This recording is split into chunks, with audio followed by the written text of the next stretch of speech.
Good morning. It's good to see you here this morning. We have actually a bigger crowd than I thought that we would have, being it's the holiday season. But as was spoken before, it looks like that most everybody's getting back, including the DeHutts and the Kings. Although Amy is at home ill, I am here ill.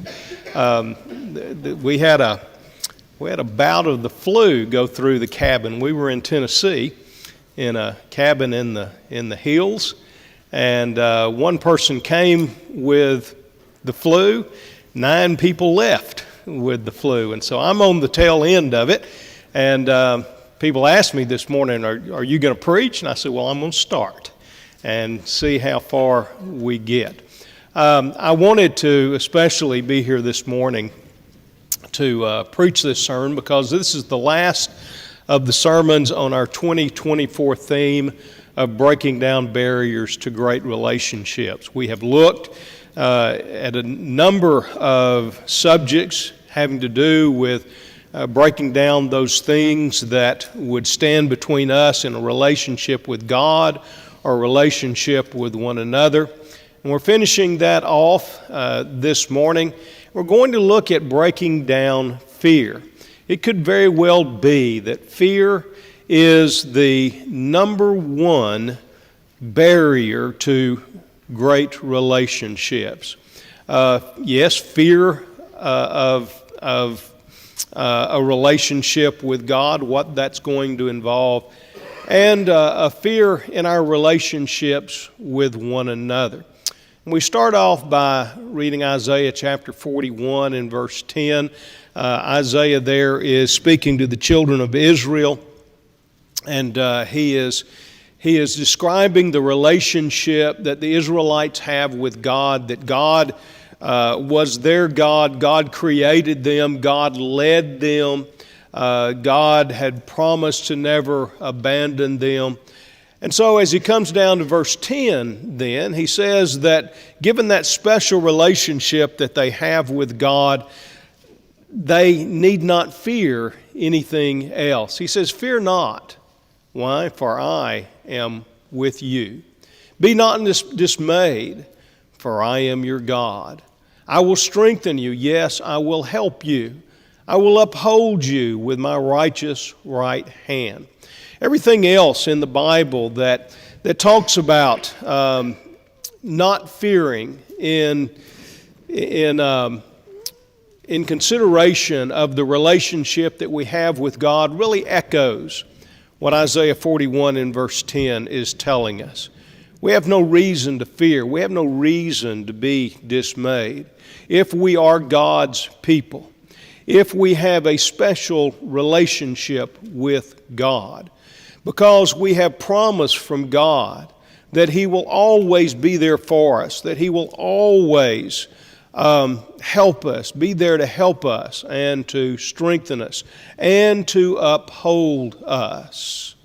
That is God's promise to us. And yet it is that so often we do fear, and we allow fears to destroy relationships, especially with one another. So we're going to talk about that this morning, breaking down the fear barrier that keeps relationships from being what relationships ought to be.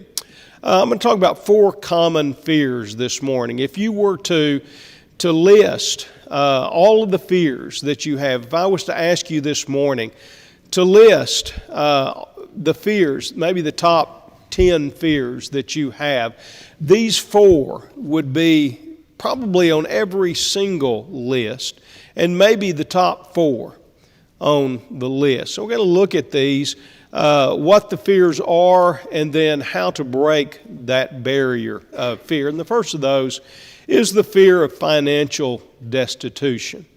The fear that we're going to run out of money before we run out of life. And I'll tell you, the older you get, probably the greater that fear becomes. That there is just not going to be enough financial propping up to get us to the end of our lives, that we're just not going to have enough. Now, what I want to say, first of all, is that the Bible tells us that saving is not evil. And I don't want to leave the impression that if you save for the rainy day, or if you are wise in your finances and you are planning out your future to the end of your life, that is somehow wrong. Saving is not an evil thing. Go over to Proverbs chapter 6, and we are given an example there of a particular creature who was a saver, and still is a saver. And that creature is given as an example, the ant, given to us as an example of a creature that is known for being wise, because it is a creature who saves, who plans for the future and stores up for the future. Proverbs 6 and verse 6, "Go to the ant, you sluggard.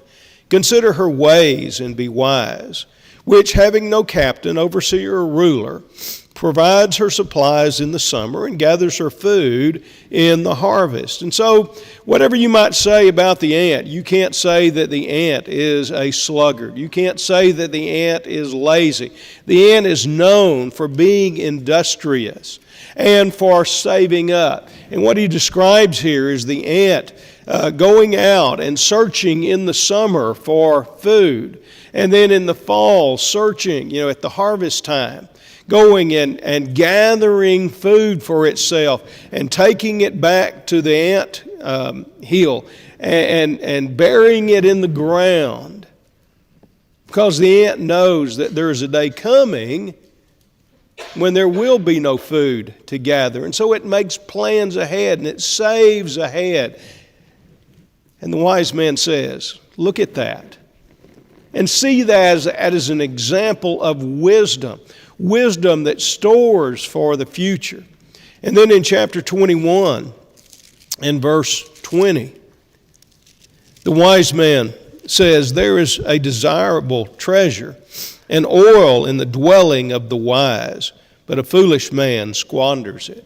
So he says it is the foolish man who just spends everything that he has and makes no plans for the future. But it is the man who makes plans for the future, makes plans for that day when he can't go out and get the oil, or when he can't get the treasure. He has the treasure at home. And so we don't want to say, in this idea of fear of financial destitution, that means that we ought to not save anything for a rainy day, or not save anything for that time when we can no longer gather financial things. What we are saying, though, is if not managed, the fear of financial destitution can lead to hoarding of riches and a poverty of good works.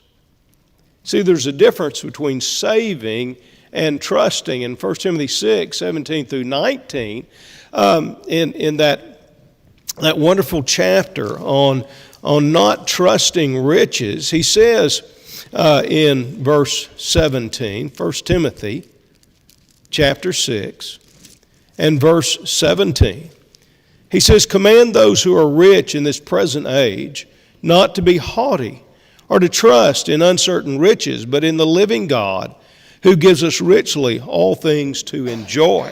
He says, instruct those rich people who have those things, who have things stored up. He says, teach them not to trust in those things. Well, how do we know the difference then between just being a good saver and someone who actually trusts in those things that are saved up, trusts in riches? I tell you, the difference between the two is that the one who trusts in his riches won't do with his riches what he ought to do when the time comes to use those riches in a godly manner. And see that beginning at verse 18. He says, "Let them, the rich, do good, that they may be rich in good works, ready to give, willing to share, storing up for themselves a good foundation for the time to come, that they may lay hold on eternal life. The difference between the saver and the truster in worldly goods is that the saver will recognize that there comes a time when those things that have been saved will be a benefit. The truster, on the other hand, sees those riches that have been saved as the definer of the quality of life. And so they hoard up those things when they ought to be using those things. And so he says, you teach those rich people not to trust in those riches. When they see a good work that needs to be done, to be willing to give up some, at least, of what they have saved in order to do that good work, in order to prepare themselves, he says, to set a foundation for the time that is to come. That is, to prepare themselves for a heavenly home. And that's the difference between saving and trusting. Saving is not evil. Trusting in what we have saved to give us our joy, our happiness, our strength.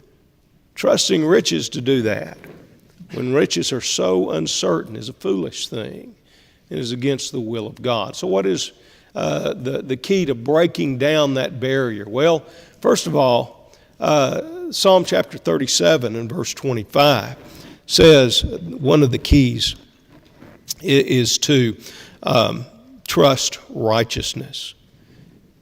David there in that psalm says, I have been young, now I am old. But what I have seen, he says, is that the righteous have not had to beg for bread. Isn't that a wonderful thought? To have lived long enough to know that if you are righteous, God is going to take care of you, and that you will not have to beg the world for bread. Now, how does God do that? That's God's end of the stick to whittle on. Our end of the stick to whittle on is to trust that God will take care of us. If we are righteous, God will take care of us. And so we are a people who trust righteousness rather than trusting riches. And we looked, I think it was in our last lesson in the book of Job.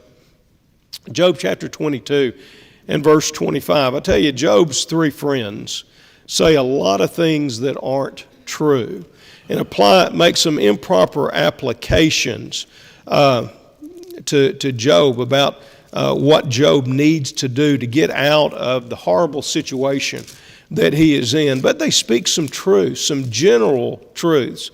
And one of those is found by his friend Eliphaz in Job chapter 22. Let's begin reading at verse 21 of Job chapter 22.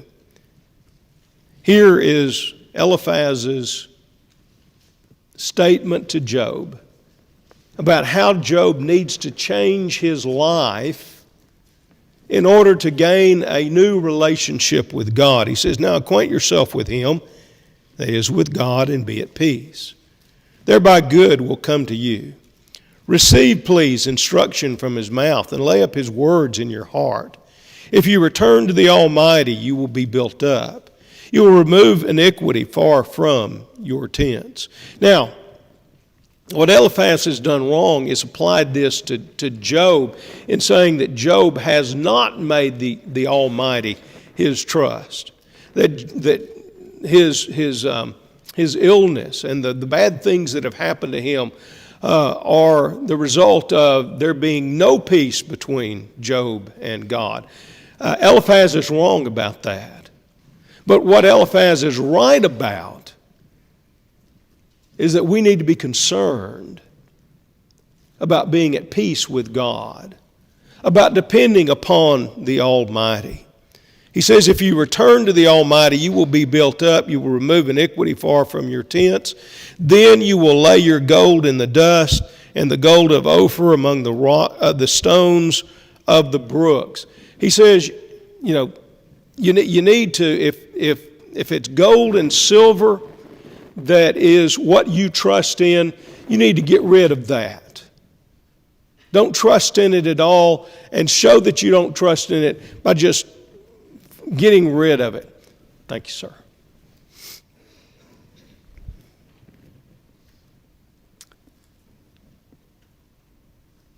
Get rid of the gold. Get rid of the silver. And then look at what he says in verse 25. I just love the way he puts this. He says, yes, the Almighty will be your gold and your precious silver. He says, Job, you have all of this gold and you have all of this silver, and you've trusted in it, and look at the result of it. Now you have nothing. What you need to do is get rid of all that stuff and let God be your gold and let God be your silver. Again, an improper application to Job, but a true application for everybody. Amen. We need to make God our gold and God our silver. And when we do that, then we won't have to worry about the fear of financial destitution. There's a second common fear, and that is the fear of human abandonment. In Genesis chapter 2 and verse 18, God looks at Adam, who he has created, and he makes the statement, "It is not good for man to be alone." What God says there is that man needs a helper. Man needs a companion that is suitable to himself. And this is after man has considered all the animals. And God says that the dog's not a suitable companion, not in the kind of companion that man needs. The kitty cat's certainly not a suitable companion.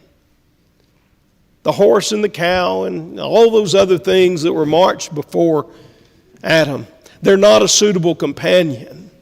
And so man is still alone, and God says that's not good. Man needs companionship.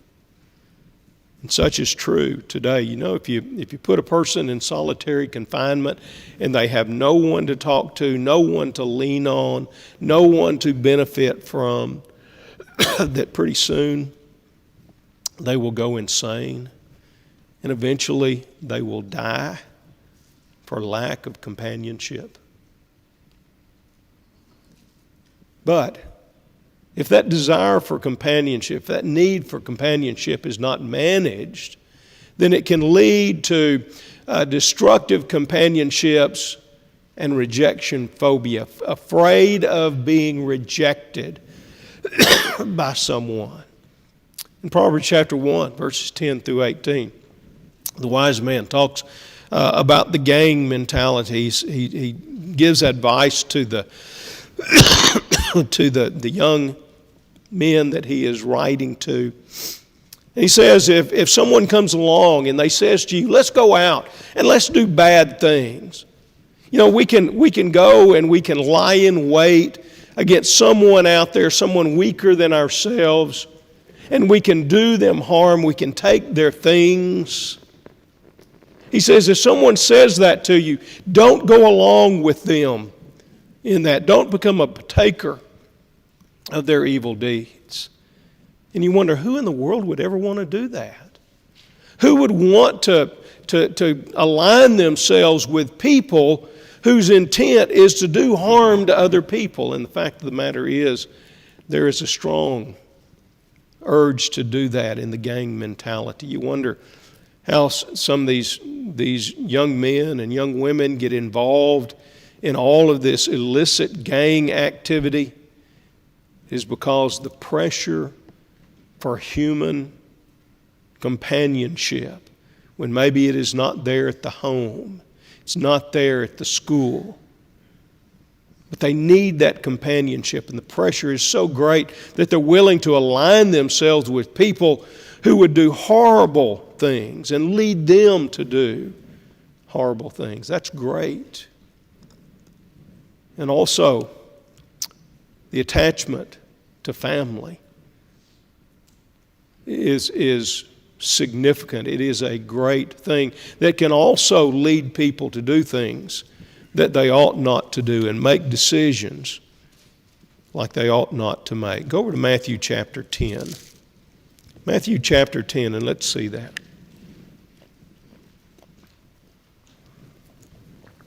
Matthew chapter 10,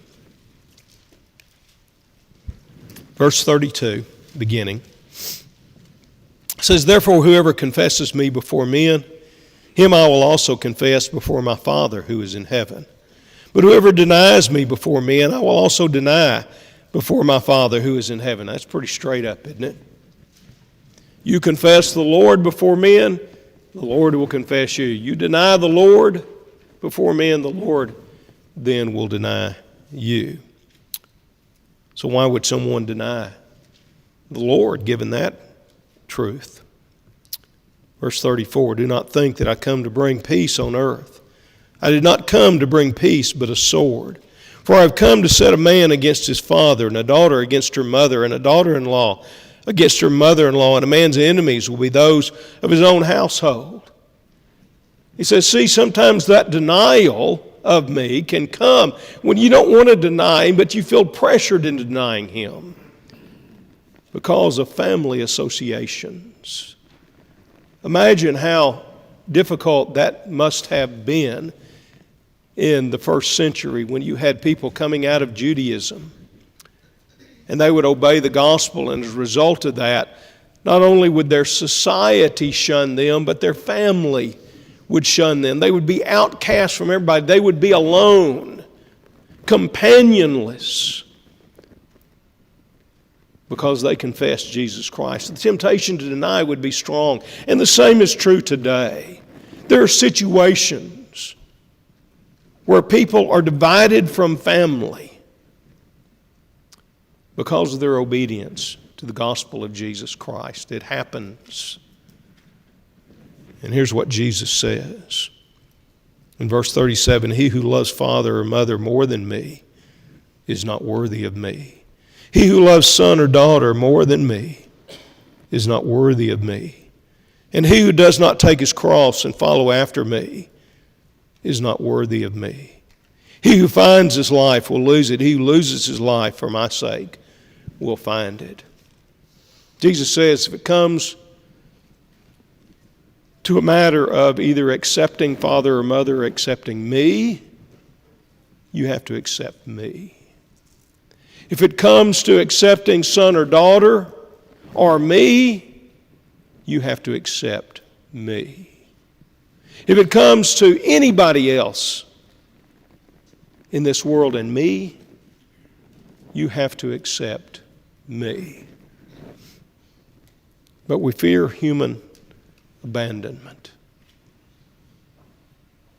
One of our greatest fears.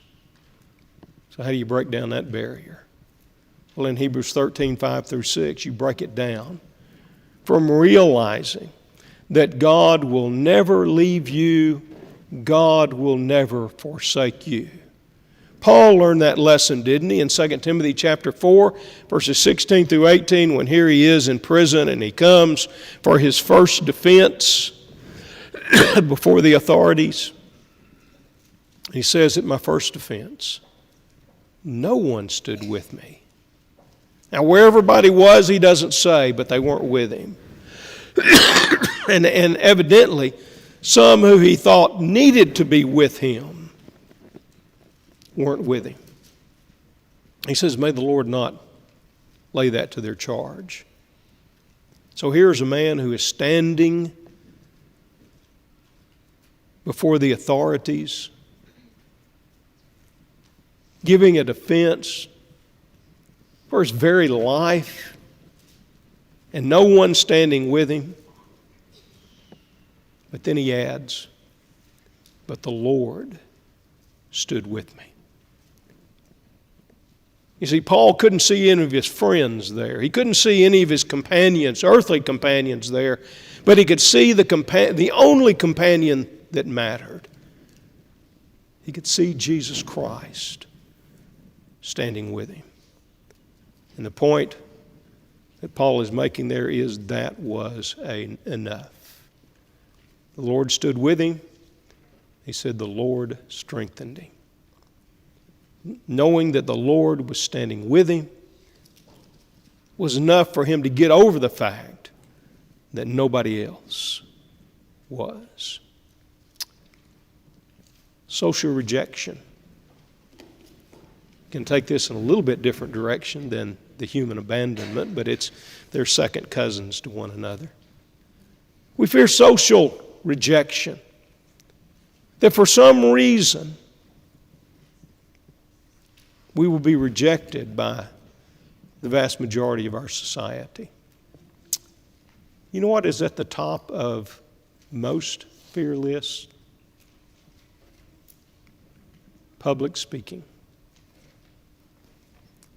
I was listening to a comedian just last night, and just out of nowhere, he talks about his fear list and the fear lists of many. And he said, you know, in most fear lists, the number one fear is public speaking.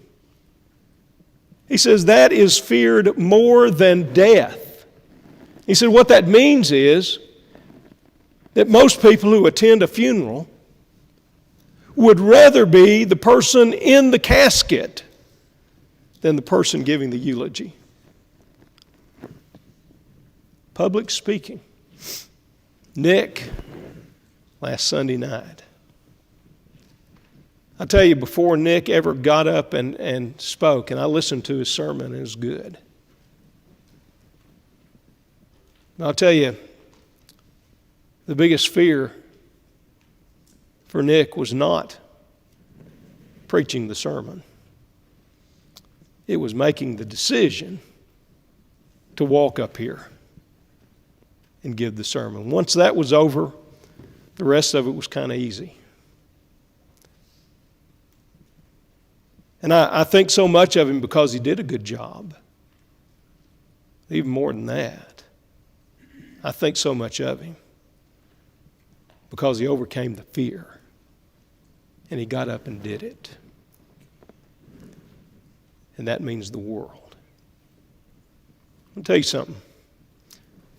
The first year that I preached on Sunday morning, I had nightmares on Saturday night. Every Saturday night, I had nightmares. I was scared to death the first year that I preached. I don't know if that's common, Jeremy, but it scared me to death. And it took a while to get over that. And I think all those lists are probably right. Public speaking can be the number one fear, but why? Because we fear rejection. Don't we? We fear that we're going to get up there and we're not going to do a good job, and everybody is either going to laugh at us or everybody's going to think less of us. Now, here's the fact of the matter. Younger and older men who might want to consider doing what Nick did, you have nothing to worry about. Nothing to fear from this audience. Because this is just not just an audience of undetached listeners. This is your family. I don't care how you do. This family will be nothing but proud of you in what you attempt to do. Irrelevance is a big fear. You know, we live in a throwaway society where people are they're just cast off. They have a spoil date to them. And so when they're no more good for you, when you don't see value in it, you just cast it aside. Amy and I were talking the other day about, our refrigerator is getting a little long on the tooth, and you can't get the thing fixed anymore because it's too expensive. It was designed to not last. Cars are designed not to last anymore. Usually you drive a car for 500,000 miles. They're not designed for that anymore. We live in a throwaway society. The big fear is that we become one of the things that our portion of society decides to throw away. And that is especially common for older folks to have that concern. We're not going to turn over there, but Psalm chapter 71, verse 9, verses 17 through 18 is an assurance from God that the older folks have nothing to fear about abandonment. How do you break down that barrier? First of all, by never underestimating your value. I don't care who you are. I'll tell you, Titus 2, verses 2 through 8, gives that list of what Titus needs to teach older men, older women, younger men. I was reading it the other day, and I thought, I always read that, but it's never really hit me. That what Paul is telling Titus to tell older men is that you are important. It is important that you act in such a way because you are important to the Lord's people. And that's the thing he is telling older women. Don't think that you can just give up on Christianity, that you can just give up on the quality of life that God wants from you because you're more important than that. He talks about the importance of older women being that influence in teaching the younger women. And what he says there is there doesn't come a time